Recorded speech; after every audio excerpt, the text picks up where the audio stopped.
kind of year do you expect out of Luka? MVP candidate. What a Luka Doncic on display. Angry. Doncic. You know he wants to make a statement. Destroyer. Doncic steps back. He's red hot. He's at his best. Stop it. Honestly, I think we have what we need to compete for the championship. You know, we're going to go for it. But, Dave, the Lakers, they showed their commitment back. Luka's been showing it all summer. What exactly did that look like, both in person and from afar? Well, in person, the Lakers had a group travel to Poland to see him before the start of Eurobasket, and that was a 6,000-mile trip. Rob Pelinka got in the plane, Jeannie Buss got in the plane, the Rambi got in the plane. Rambi. They wanted to make it clear to Luka, if something's important to you, it's also important to us. This was really a chance to establish the first footing together after the whirlwind of the midseason trade. Yeah. And that extended as the Lakers went back to the States. There was a group chat before and after every game between Laura Beth Seeger, Luka's manager, Javi Barrio, his physiotherapist, and then Rob Pelinka and Dr. Leroy Sims, who's the head of medicine for the Lakers. And they just wanted to make sure that, hey, is your body right? Yeah. Is there any tweaks that we saw in the game? Did we do anything? And then beyond that, they were so forthcoming and generous with their resources. You know, Slovenia is a country of 2 million people. They had their equipment manager in touch with the Slovenian national team. They're like, if you need any gear, we can send stuff airmail to you. And really, it was about, you are going to be the face of our franchise, and we want you to be as comfortable as possible in reaching that kind of stature. And if that includes playing for your national team, we're okay with it. We endorse it. We want to see it because we want to see you in your full form. And take control of your career. If you do it, it's going to get us where we want to go too. And there's really interesting details in this piece about Luka's intermittent fasting, about the Lakers, what their commitment is here to Luka Doncic. But you two cover the Lakers very closely. You have covered Luka more closely than anyone really in his career. And so I want to really distill down what is important to know here, because fans are seeing the pictures and there's a lot of excitement. But Luka's been the face of a franchise before, right? What is different right now, Tim, from your reporting? I think the slap in the face of the trade and the way it happened, the aftermath, that has been a big-time wake-up call for Luka. I think it has forced him to grow up. And look, there's been flashes of a commitment to conditioning for Luka in the past. This feels like something that is the turning of a corner. You know, can he maintain it through the course of the season? We'll see. But you're seeing maturation, Luka, the way he interacted and led a Slovenia team with, you know, Dave. Had you ever seen that before? Not to that degree, and he didn't have to be the leader in Dallas. You know, Kyrie Irving was. You know, Jalen Brunson was the vocal guy. On that Slovenian national team, and, you know, in Eurobasket, they put the camera in the huddle, so you really saw it. But I think that was evidence of maturation. The way that he has worked with the front office of the Lakers in a partnership, recruited. These are things, this is different than it was in Dallas. It's certainly the relationship with the Mavericks front office completely broke down, but even in the good times, this is a different approach by Luka. The media approach has been different. Now, when you're talking about maturation, what's the other thing you talk about? Ranting at the referees. You know what, though? A guy who coached him in Dallas was telling me he thinks that's also tied to conditioning. I see that. When there's fatigue, there's frustration, and when Luka's frustrated, the refs are going to hear about it. So maybe a better conditioned Luka. I'm not saying can totally cut that out, but cut that down. So, Tim, I got a question. I mean, you literally wrote the book on Luka Doncic. How does this level of care and commitment and the way the Lakers front office and ownership are treating him compared to the way that Mark Cuban did? Because I felt like Mark Cuban had that sort of embrace of players, and we, you know, the Lakers take care of superstars almost like any other franchise. Is this back to the beginning? It's back to the beginning, but it's a different Luka. And again, early in Luka's career, his thing was basically like, hey, I hoop. It's not my job to be the general manager. It's not my job to recruit players. He didn't involve himself in personnel discussions at all until they botched the Brunson situation. He's looking around saying, whoa, we've got no chance to contend here. So similar approach that Cuban had, obviously post-Cuban, not so much. Yeah. Completely different Luka, though. And maybe another growth area that we saw in Eurobasket. Yeah. We know he's going to score, right? And he scored historic But this numbers. was a great detail. 35 points per game, almost the most since the guy in 1989 in Eurobasket. He defended. And the Lakers assistant coach Greg St. Jean was on the Slovenian staff. And one of the things he did was put together a video edit of all the plays that he saw. Luka committing to defense, talking on defense, being in the right proper spacing. And he showed it to the Slovenian national coach. He said, hey, I want to show you who our best defender is. And he's expecting to see not Luka Doncic. Right. And after watching the video evidence, he's like, I see it. And if he can carry that over to the Lakers, I mean, obviously the Lakers were one of the better defending teams in the second half of the season. If they can be that from the start of the season, we'll see where they can go. And Luka Doncic is going to be a huge piece of everything that the Lakers do. The other sort of piece in all of this that we haven't mentioned yet, of course, is LeBron James. And he sat down with Speedy Morman on Complex. Just take a listen to what he had to say when the topic of his retirement came up.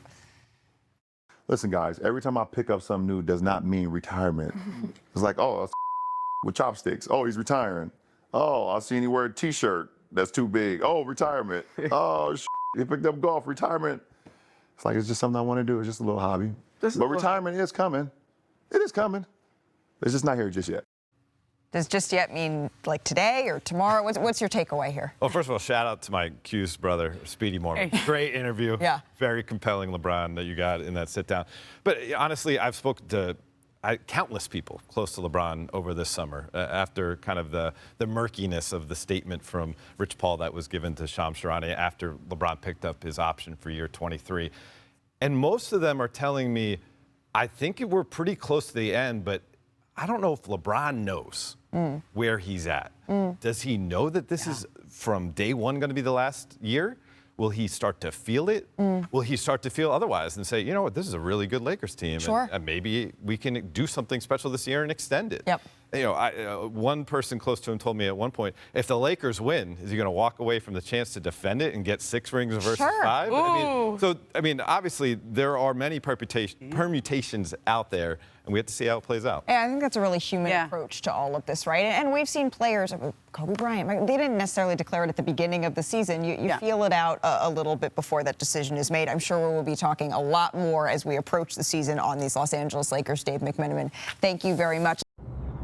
Hey, let's go coast to coast, catch up with the latest hoops news around the NBA. Starting here, Ramona, did you see this clip? Tyrese Halliburton during last night's dramatic Fever win. His fiancée, Jada, posted this clip. He's been courtside a lot for their games. He's been courtside forever. He is an OG fan. He goes back to when they weren't even at Gamebridge. He used to show up. They'd give him tickets. And then finally, when Caitlin Clark got out there, said, hey, you know, we're going to need you to buy some season seats. And he said, oh, okay. Yeah, yesterday's price is not today's price. But what a win for the Indiana Fever. We're going to have more on that game coming up a little later in our show. Moving on here to the beef that's been squashed, right, between Giannis and Alperen Şengün. They shared a collaborated joint post on social media that said, we always remember sports are made to unite us, not divide us. If you missed this storyline, both had made some comments that upset their national fans during FIBA Eurobasket. Houston plays Milwaukee on November 9th, Tim. What are you expecting? Well, I think they've buried the hatchet, but you know what? Giannis, mild-mannered, generally a pleasant, even joyful guy.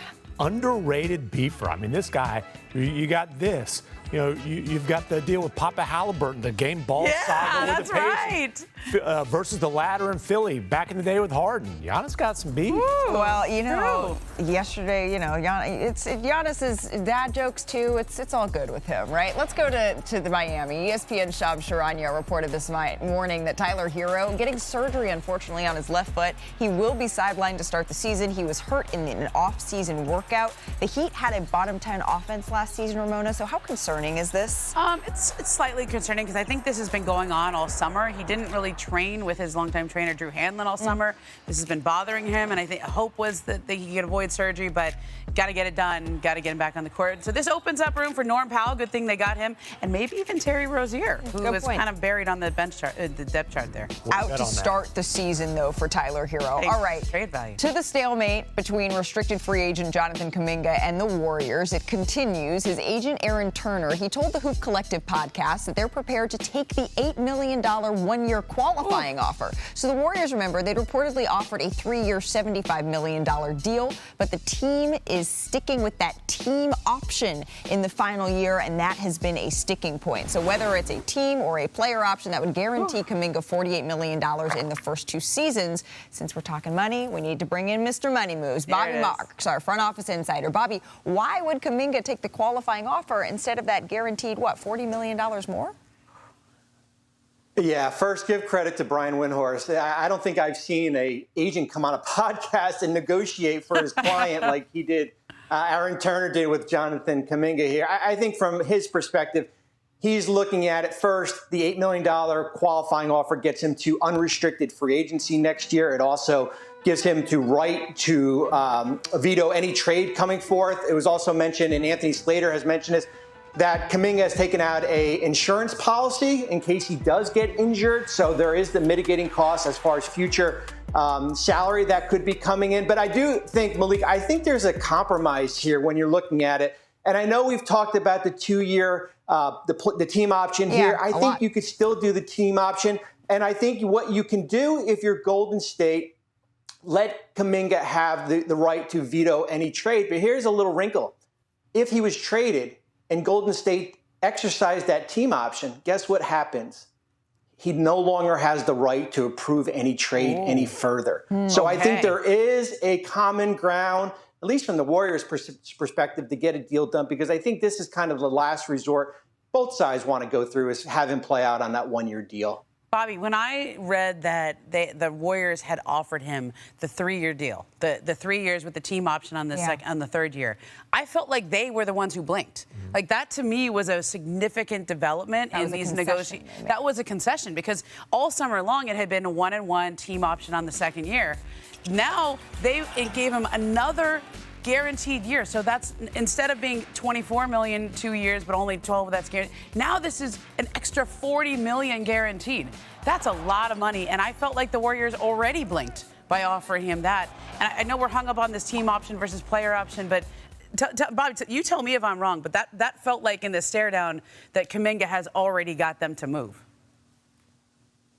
Well, I don't think they're going to move any further. I think certainly when you talk to people close to the organization, I think we're kind of here we are, right? It's either going to be the qualifying offer or it's going to be one of those offers that have already been on the table here. Listen, we've got 2 weeks until October 1st. That's the deadline when this qualifying offer goes off the table, unless Golden State wants to extend it. Remember, also, there's also that offer for 3 years. I think it was $54 million. That was straight, no options at all there. So there are different scenarios for Kuminga, but as we heard on the podcast, they're going to dig their heels in the ground here, and they're going to look at what's best for Jonathan Kuminga. And if it's what's best is 1 year and taking $16 million less, they're going to go out and do that. And I think where people are maybe being confused is their perspective of what's best for Jonathan Kuminga is not necessarily maximizing the value of the contract.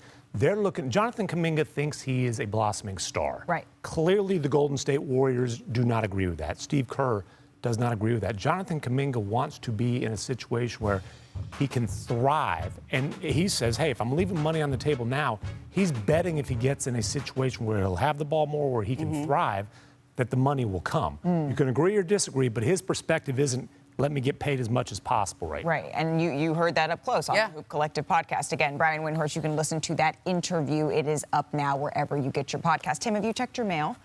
I have not. Well, you know, October 1st is still a couple of days away, but you might have missed an invitation from Anna Wintour to Fashion Week. And in case you did, it just wrapped up in New York. So you might want to open that a little late. But some NBA players, they were all locked in. And look at this. So cute. Josh Hart hitting the runway with his twins.